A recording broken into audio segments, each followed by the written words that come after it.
சக்கரம் பக்தி நேயர்கள் மெய்யன்மனுக்கு பணிவான வணக்கங்கள். ஜோதிடர் சரணாமிர்தம் யாவரையும் பணிந்து வணங்கி பேசுவதில் மகிழ்ச்சி அடைகிறேன். இன்றைக்கு நாம் சிந்திக்க இருப்பது ஸ்ரீ ராமஜெயம். ராமா ராமா ராமா ராமா ராமநாமத்தின் பெருமையை ஓரிரு நிகழ்ச்சியாக உங்களுக்கு கூறுவதில் மகிழ்ச்சி அடைகிறேன். ஒரு முறை நாரதர் வைகுண்டத்திற்கு சென்று பெருமானிடம் கேட்கிறார், சாமி, பூலோகத்தில் எங்கே பார்த்தாலும் ராமா ராமாரா சொல்லுங்க, ராமநாமத்தை சொல்கிறாங்க, எல்லாமே சொல்கிறாங்க. அப்படி என்ன அந்த ராமநாமத்துக்கு அப்படி ஒரு பெரிய மகத்துவம் அப்படின்னு சாமிகிட்டே கேட்குறார். அவர்கிட்ட கேட்டால் இவரை போய் கேளுங்க, இவர்கிட்ட கேட்டால் அவர்கிட்ட போய் கேளுங்க அப்படின்னு சொல்லுவாங்க இல்லையா.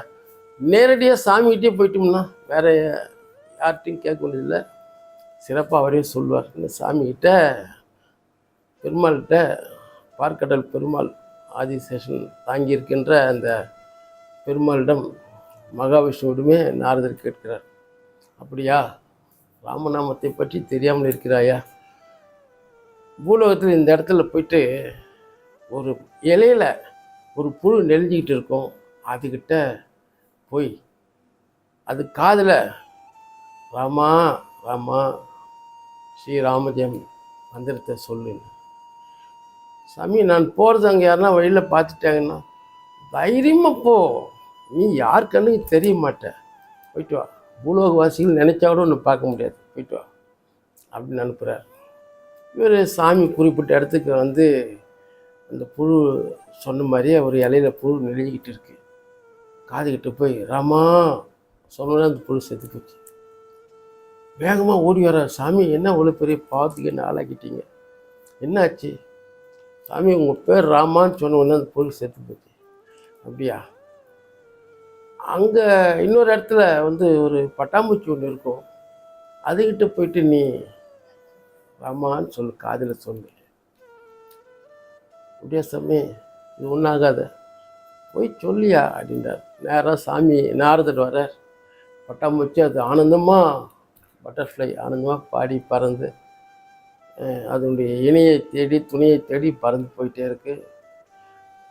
கிட்ட போயிட்டு ராமா, உடனே பட்டாம்பூச்சி பறந்து கீழே விழுந்துடுச்சு. என்னடா இது, ரொம்ப போச்சு, இன்னொரு பாவத்துக்கு ஆளாகிட்டாரு மகாவிஷ்ணு.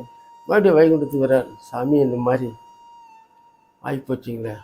சரி சரி, இந்த ஊரில் இந்த இடத்துல ஒரு மாடு கண்ணு போட்டிருக்கு, அந்த கண்ணுக்குட்டி காதில் போய் ராமா அப்படின்னு சொல்லு.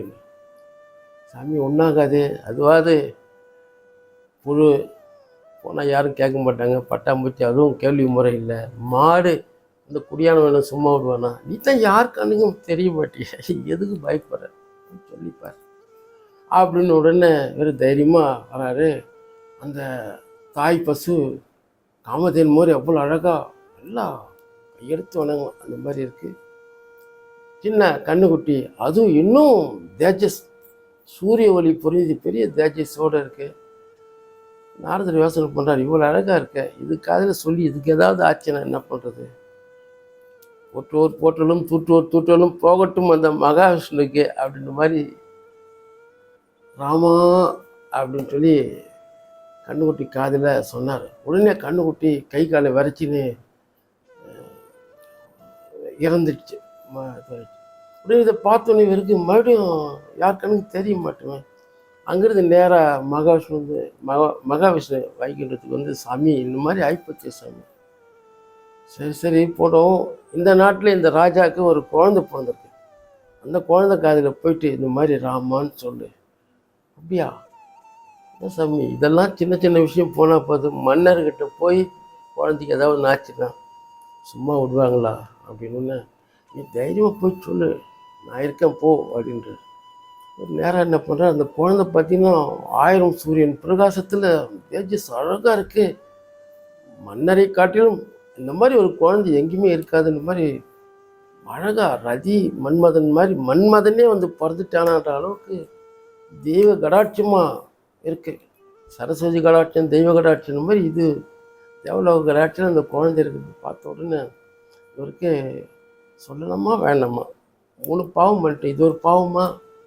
சரி சாமி, என் கண்ணுங்களை சேரும், எதுவும் செதில் என் கணக்கில் வரும்னு சொல்லிட்டாரு, தைரியமாக நம்ம சொல்லலாம் அப்படின்னு சொல்லி நாரதர் குழந்தை அருகில் போய் கிட்ட போயிட்டு ஆமாம் சொல்லிட்டு வேக வேகமாக ஓட ஆரம்பிக்கிறார். என்ன காவலாளிங்க துரத்துனா என்ன பண்ணுறது, அந்த பயம் பீதி பதட்டத்தில் என்ன பண்ணுறோம் என்ன செய்கிறன்றதே தெரியாது. ஆக ஓட ஆரம்பிக்கிறார். தான் யாருக்குன்னு தெரிய மாட்டேன்ற நினைவு அவருக்கு அந்த பதட்டத்தில் மறந்து போகுது. ஓட ஆரம்பிக்கிறாரு. உடனே பிறந்த குழந்தை, சாமி சாமி சாமி, நாரதர் சாமி. இவருக்கு ஆச்சரியம், பிறந்த குழந்தை எப்படி பேசும்? சாமி வாங்க, உங்களை சேவிக்கணும் வாங்க. நான் பேசுறது உங்களுக்கு மட்டும்தான் கேட்கும், யாருக்கும் கேட்காது. எப்படி நீங்கள் இருக்கிறது மற்றவங்களுக்கு தெரியாதோ, நான் பேசுறது உங்களுக்கு மட்டும்தாங்க. நாரதருக்கு ஆச்சரியம், நம்ம யாருக்கும் தெரிய மாட்டோன்ற சாமி சொன்ன நினைவு கூட நமக்கு இல்லை, ஆனால் இந்த குழந்தைக்கு எப்படி தெரியும் அப்படின்னு சொல்லிட்டு அவர் சந்தோஷப்பட்டு மெதுவாக அப்படியே அடிமலை அடி எடுத்து கிட்ட வராரு. என்ன ஆமாம் சாமி, நான் உங்களை நான் தொட்டு நமஸ்காரம் பண்ணணும் சாமி.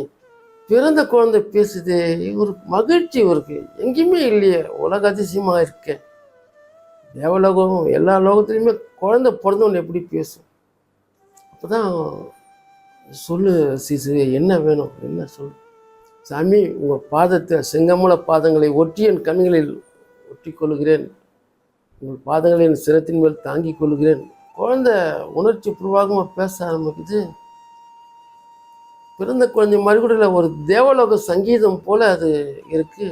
என்ன சொல்ற சாமி, அந்த காட்டில் புழுவாயிருந்தேன் ராமான்னு சொன்னீங்க, அதோட கொஞ்சம் பட்டாம்பூச்சியாக வந்தேன். அதன் பிறகு என் மீது கருணை கொண்டு மீண்டும் மீண்டும் என்னை தடுத்தால் கொண்ட நாரதர் சாமியை நான் எப்படி மறப்பேன்? அப்போ சொன்னீங்க. அதுக்கு அடுத்த பிறப்பு கன்றுக்குட்டியாக வந்தேன். அப்போ என்னை ஆசீர்வாதம் பண்ணி தடுத்தால் ராமா அப்படின்னு காதல் சொன்னீங்க சாமி. அதுக்கு அடுத்த பிறப்பு மன்னருக்கு மகனாக பிறந்தேன். மகன் கூட சாதாரணமாக இல்லை, மன்னருடைய மகன் சக்கரவர்த்தி மகனாக பிறந்தேன். சக்கரவர்த்தி திருக்குமார்னா நான் பிறந்தேன். மகிழ்ச்சியாக இருக்குது சாமி. ராம நாமத்தை நான் என்ன சொல்கிறது, இவ்வளோ ஒரு உயர்ந்த, அதுவும் அரிதறிது மானிடராய் பிறத்தல் அரிதுன்னு சொல்லுவாங்க. நான் முழு மனிதனாக பிறந்தேன், ராஜகுமார் நான் சக்கரவர்த்தி திருக்குமார்னா பிறந்தேன். ஆக ராம நாமத்தை எந்நேரம் சொல்லிக்கிட்டே இருங்க. அது சொன்னீங்கன்னாக்கா ரொம்ப ரொம்ப சிறப்பு. அந்த ராமநாமத்துக்காகத்தான் இந்த கதையை உங்களுக்கு சொன்னேன். ராமநாமத்தை சொன்னவர்களும் கேட்டவர்களும் எல்லோருக்கும் எல்லா சிரமங்களும் மறைந்து இன்பங்கள் பெருக்கெடுத்து 16 செல்வங்கள் வரும் வரும் வரும். ராமா ராமா ராமா ராமா ஸ்ரீமன் நாராயணமூர்த்தி அப்படின்னு சொல்லி மகிழ்வோம். ராம ராமன் சொல்லி சொல்லி எல்லோரும் நம்ம உள்ளத்தையும் பசுமைப்படுத்தி கொள்வோம். எல்லா வளங்களும் நமக்கு கிடைக்கும், நோய் நொடிகள் ஓடிவிடும், மன மகிழ்ச்சி இருக்கும், இல்லத்திலும் உள்ளத்திலும் மகிழ்ச்சி பிரளயமாக ஓடும். ராமா ராமா ராமா. ஸ்ரீ பக்தி சக்கரம் பக்தி நேர் முயன்மைகளுக்கு இந்த நிகழ்ச்சியில் மகிழ்ச்சியோடு பிரிதொரு சந்தர்ப்பத்தில் உங்களை சந்திக்கிறேன். வணக்கம்.